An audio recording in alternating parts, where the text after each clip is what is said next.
Sulmani has finally broken his silence, and wow, the featherweight division is in total chaos. Let's be honest, most hardcore MMA fans think Movsar Evloev should be the next in line for a title shot. He's undefeated, he's taken out top contenders, and every time he steps into the octagon, he proves that he belongs at the top. But guess what? His latest tweet suggests the UFC might be ignoring him for the title opportunity. Yep, seriously, that could mean we're getting Volkanovski versus Yair Rodriguez too, and fans are not happy. Let's not pretend that first fight was close. Volkanovski absolutely dominated Yair. It wasn't a contest, and it's definitely not the rematch fans are asking for. Ariel had a pretty decent idea though. He suggested matching Yair Rodriguez against Diego Lopes and letting Volkanovski fight Evloev. Straightforward, clean. Makes sense, right? But of course, this is the UFC we're talking about. So, who knows what will actually happen? Now, let's take a deeper look at Movsar Evloev. Yeah, maybe his style isn't flashy or wild, but come on, the man is undefeated. He's done everything right. He beat Aljamain Sterling, a former champ, took care of Arnold Allen, and absolutely outclassed Diego Lopes, who a lot of people thought could be the one to dethrone Volkanovski, and yet, somehow, Evloev keeps getting overlooked.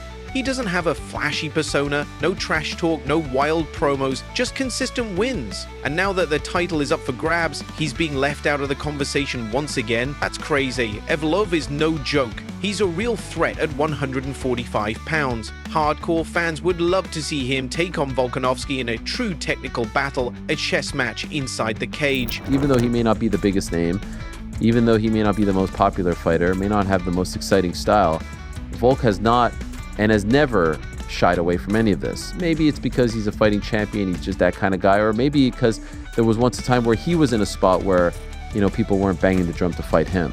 There's a bunch of just like really fascinating mysteries just sort of percolating in the air right now. I wonder if it'll be Volk sitting. I wonder if they put Yair versus Diego Lopes on that card. That's the one that I thought should be on Noche UFC for all of this, right? I thought regardless of what happened in Miami, Diego wins, Diego loses, Yair wins, Yair, that's the fight to make. It ended up being, of course, Diego losing, Yair wins, that's the fight to make. Of course. The heat between them. So good. The ties. And it makes sense. The Mexico. Yair's on a one-fight winning streak. Diego just fought for the belt. It makes sense. The reports seem to indicate that it's going to be Movsar versus Aaron Pico. I don't think it necessarily means it's going to be Yair versus Volk. Meanwhile, Dricus Du Plessis just gave us a raw and intense look into his life right now as he prepares to fight Khamzat Chimaev at UFC 319, and let me tell you, it's absolutely wild. DDP revealed that he doesn't take rest days, no recovery weeks, no downtime. Even after a fight, he's back in the gym the next morning. He admitted something really real. He's so caught up in the grind in chasing the next win that he doesn't even enjoy his victories anymore. And the saddest part? He doesn't like that. That just shows you how completely locked in he is. His mind is on fire, his soul is focused. He's not just physically training, he's living in that fight mode every single minute. This is the mindset you need when you're preparing to fight a beast like Khamzat Chimaev. And that's what makes this fight so special. Chimaev is known for breaking his opponents mentally. He destroys people. But DDP?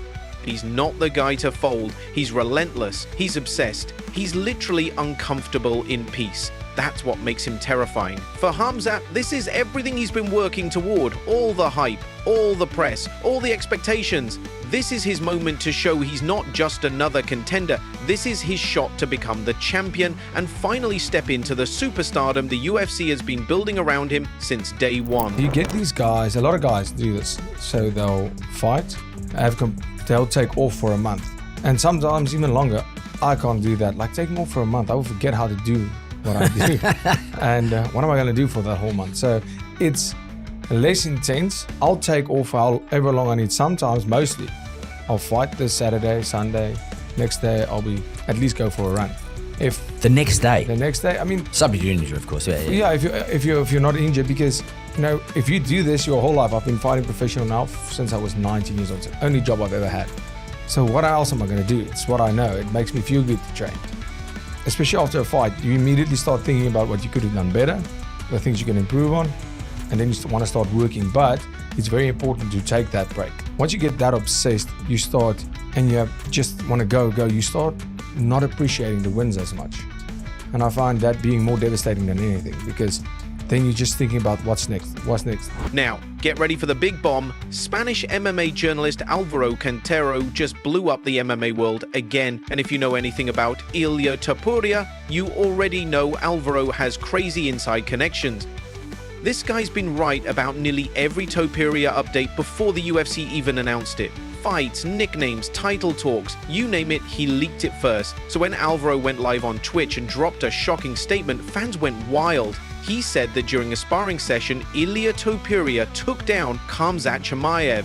Yup, you heard that correctly. He said Ilia Topuria, and this is a fact, I have proof, took down Khamzat Chimaev during sparring. Boom, that clip spread like wildfire. It got so big that even Big John McCarthy and Josh Thompson dedicated half an hour of their podcast just to discuss that one sparring session. Now, of course, the internet had a meltdown. Some fans immediately began hyping up Ilia like he beat Khamzat in a main event. Others, not so fast. A lot of people were saying, chill out, it's just sparring, it doesn't count. Even Big John weighed in. He said that when a heavier fighter spars with a smaller guy, sometimes they let them win a few exchanges. They let them get positions to sharpen their skills. So maybe Khamzat let Ilia get that takedown, or maybe not. But either way, Ilia taking down Khamzat, whether it was earned or handed, has the entire MMA community talking, and once again, Alvaro Quintero was the first one to report it. Look, and you go, them training together. Of course it makes sense. Iron sharpens iron, or it breaks iron. It either sharpens or breaks depending upon who you're training with and how that training is going. Obviously, Chimaev is a bigger human being than Topuria.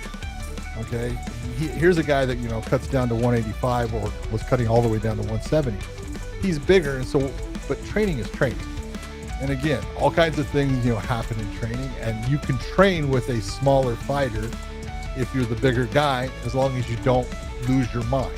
You've got to hold yourself back in certain areas. You got to don't put as much pressure as you can at certain times, because you got to say, hey, I've got to give space, and I got to do things to let this person who's a little bit smaller than me, I got to give them a chance to work and do what we're flowing through or whatever.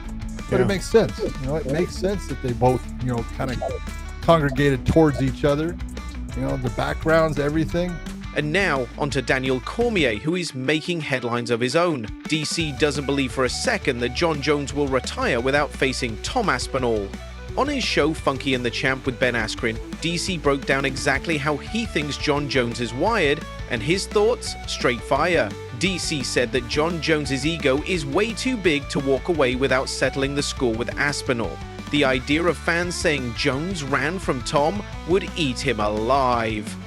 DC believes Jones cares more about his legacy and how he's seen than about playing it safe. Even if Tom is a real danger, and let's be honest, he is, DC thinks Jones will take the fight just to prove he's still the GOAT. DC even said that Jones might outclass Tom completely, so why not go into the cage and shut everyone up? Thanks for watching. Don't forget to hit that like button and subscribe if you want more daily MMA updates, because with the way things are going, this ride is just getting started.